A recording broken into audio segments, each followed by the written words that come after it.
Salut les amis, salut tout le monde et bienvenue une fois de plus sur votre chaîne d'information préférée, Club Info. Aujourd'hui, on s'étape pour une nouvelle note d'information du côté de Ouagadougou au Burkina Faso, où nous avons le pays qui semble être véritablement sous tension au point où le chef de l'État a fait venir des renforts pour renforcer la sécurité territoriale. Les applications de suivi aérien montrent qu'un appareil affrété par la compagnie russe Abakan Air a fait à 4 reprises le trajet de Gao dans le nord du Mali à Ouagadougou entre samedi et lundi. Un avion de transport militaire capable d'accueillir un grand nombre d'hommes et d'importantes quantités de matériel.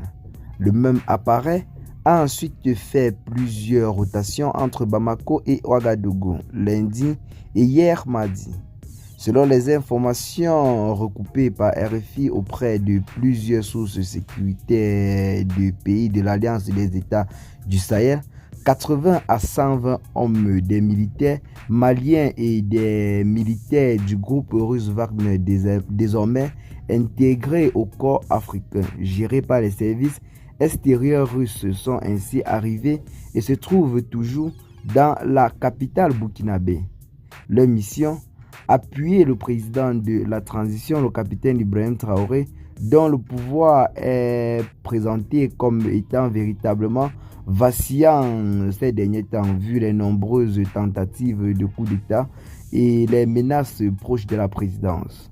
S'agit-il de protéger une mutinerie, voire une éventuelle tentative de coup d'État afin de maintenir au pouvoir ou d'éviter tout débordement jusqu'à ce que la solution soit trouvée pour une forme de rectification de la transition burkinabé?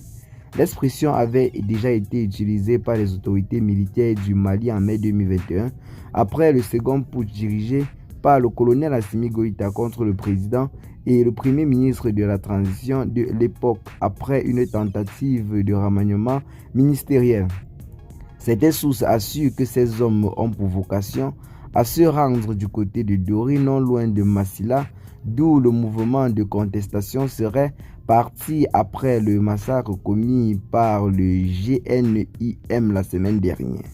Une information démentie par des sources jointes par RFI. À ce stade, beaucoup de questions et d'hypothèses, mais aucune certitude sur la suite des événements qui se jouent, donc au niveau national burkinabé, mais également au niveau régional au sein de l'AES et avec l'implication des groupes russes. Mercredi 12 juin dernier, après l'attaque de Mansilla, mais avant les tirs de bus dans la cour de la télévision nationale, Ibrahim Traoré avait présidé le Conseil des ministres. Depuis, il s'est brièvement montré pour la Tabaski, mais sans prononcer une seule parole. Le prochain Conseil des ministres que le capitaine Traoré est censé présider doit se tenir en ce jour de mercredi 19 juin. Donc attendons juste pour avoir plus de détails si le président de la transition doit en quelque sorte faire taire le suspense actuellement dans la tête des Burkinabés. Eh bien les amis, qu'est-ce que vous en pensez? Partagez massivement la vidéo avec vos amis si vous l'avez notamment trouvée intéressante. Abonnez-vous à la chaîne si ce n'est pas encore fait et à très bientôt la team pour de nouvelles notes d'informations. Ciao.